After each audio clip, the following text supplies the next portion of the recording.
Welcome to the podcast, everyone.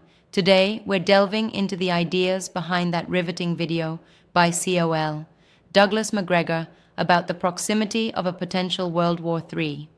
It's a topic that really makes you think about the state of global military strategy and the mistakes that might lead us into conflict. Absolutely, it's such a weighty subject, right? I've been mulling over some of the specifics he raises, and it's really eye-opening.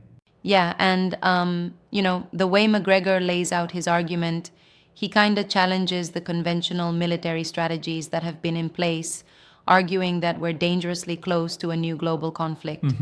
And he points to strategic missteps and shifting alliances as potential sparks for the next big war. Exactly, and what's striking is how he uses current geopolitical events as a backdrop, especially with the conflicts in Ukraine and the dynamics in the Middle East, to underline just how fragile the balance is. Right, it's like he's saying that these events, which might seem isolated at first, are actually interconnected pieces of a larger puzzle that could, tip the scales. I mean, think about it. When you see those numbers like over 300K views and a buzzing live chat, it shows that people are really hungry for discussions on these issues. Yeah, it's fascinating how much public interest there is. The live aspect of the broadcast adds an extra layer of urgency, don't you think? Definitely. It's like the audience is part of the conversation, fueling the debate in real time. And speaking of fueling debates, McGregor dives into specifics, like how current military postures and doctrine might inadvertently be mapping out a path to conflict. It's interesting how he critiques what he sees as a lack of a clear strategy in the Pentagon. That's a bold claim, isn't it? Like he's not just pointing fingers at isolated incidents, but really suggesting that the entire strategic outlook might be off track. And Yes. it makes you wonder about the long-term implications if those strategies continue unchecked. Exactly. It's basically a wake-up call. I mean, he questions whether the military-industrial mindset is setting us up for a situation where a miscalculation could lead to a full-blown global conflict. It's like building a house on a shaky foundation, you know? Right, that's a vivid image. But, do you think he fully considers alternative viewpoints? I mean, some might say that these strategies are designed precisely to deter conflict by being aggressive. That's a good point, and I can see where that counterargument comes from. However, McGregor seems to be saying that such an aggressive posture might actually be a double-edged sword. It sends a message not only to adversaries, but also clouds internal policy with uncertainty. Yeah, it's that paradox of deterrence. While being aggressive might ward off some threats, it could also escalate tensions with others. Sort of like if you keep poking a sleeping bear, eventually it's going to wake up, right? You got it exactly. And he also touches on how alliances, like those within NATO, are being tested amidst these global power shifts. There's an underlying narrative that these traditional alliances might be straining under modern challenges. That makes sense. It's like a balancing act on a knife edge. There's so much dependency on these alliances to maintain peace, yet the current dynamics often seem to do the opposite. It's a Yes, delicate indeed. balance that, if upset, could have huge ramifications. And what's also interesting is how McGregor references historical precedents, drawing analogies to previous conflicts to emphasize his points. He reminds us that history rarely repeats, but it sure does rhyme. Absolutely. And that perspective really grounds his argument in historical reality. Though, I have to admit, sometimes I feel like his analogies might oversimplify complex modern I hear scenarios. you. But I think he uses them to make the point more accessible for a broader audience. True, and it's like, when you put it that way, his approach is less about predicting a specific outcome and more about warning us to rethink our current paths. Think of it as a call to strategic introspection on a global scale. Exactly, it's not a doomsday prophecy, but more of a caution, right? I mean, if decision makers could really absorb the message, maybe it could steer policy away from that dangerous precipice. Right, and he mentions that even though the risks of a large-scale conflict like World War III seem, on the surface, remote or theoretical, the current geopolitical tensions are a clear signal not to be complacent. That's something worth pondering. For sure, it's a bit like when you're driving and see dark storm clouds on the horizon. You start to worry about the road ahead, even if the rain hasn't started yet. Exactly, it's all about the warning signs. And what's interesting is how the audience is reacting live, with comments ranging from alarmed to skeptical. It shows that, yeah, there's a broad spectrum of opinion on the matter. Yeah, the audience engagement was massive, over 300,000 views in just a few days.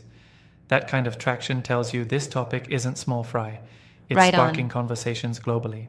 And to add to that, Macgregor's insights also weave in the impact of modern warfare technologies, like the experimental rockets and advanced defense systems. He seems to argue that technological advancements aren't just tools, they're game changers in how conflicts might unfold. Yup, technology definitely plays a huge role. While it offers better defense and deters some conflicts, it also means that when wars do break out, they could escalate much faster and, frankly, be more destructive. Exactly. It's a bit like having a supercharged engine. You can get to your destination much faster, but if you lose control, the crash could be catastrophic. That's a fitting analogy for our modern defense tech. But there's a part of me that wonders if McGregor perhaps overemphasizes the immediacy of these dangers. I mean, some critics argue that his perspective might be too alarmist given historical trends of conflict management. That's a fair critique. I mean, it's understandable to be skeptical about predictions when history shows us that many worst case scenarios never quite materialize. But then again, warnings are by nature meant to alert us before it's too late. Safety first and all that. True? Right, and I think his approach is more about stirring up a necessary debate rather than offering a definitive forecast. It's kind of like holding up a mirror and asking, are we prepared? What if our current trajectory leads us into something we can't control? Yeah, for sure. And that mirror not only reflects the current state of affairs, but also challenges policymakers to re examine their strategies. It really puts things in stark perspective. Another point he brings up is the psychological impact of living under a constant threat of global conflict.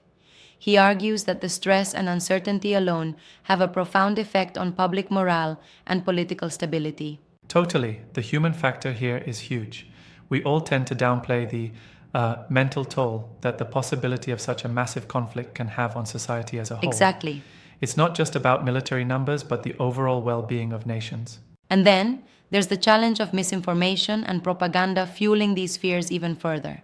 With live streams and viral video content, there's an entire ecosystem that both informs and sometimes misleads the public. Yep, that's a double edged sword. While instant information can educate, it also risks escalating panic if not handled responsibly.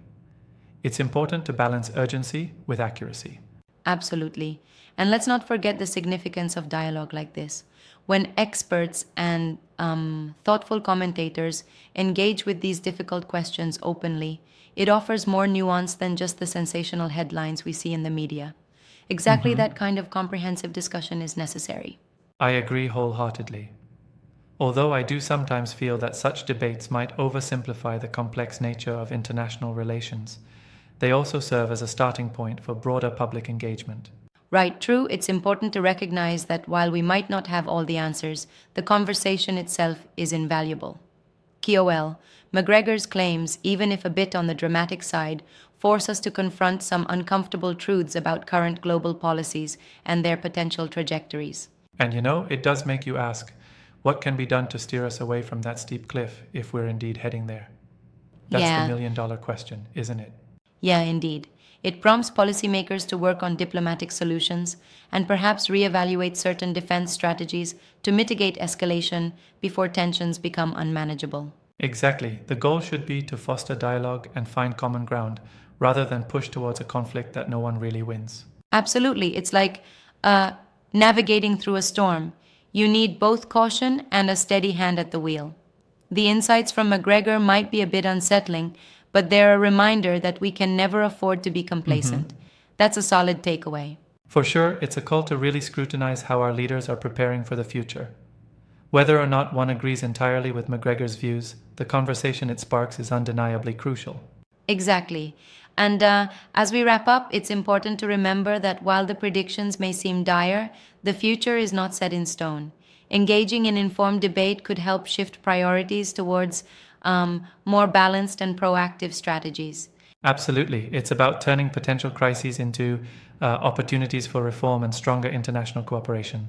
Yep, and thanks to discussions like this, we get a glimpse into the complexity of modern defense policy and global strategy, a reminder that, in our interconnected world, every decision carries weight, Right a on. weight that we all share responsibility for. Well said.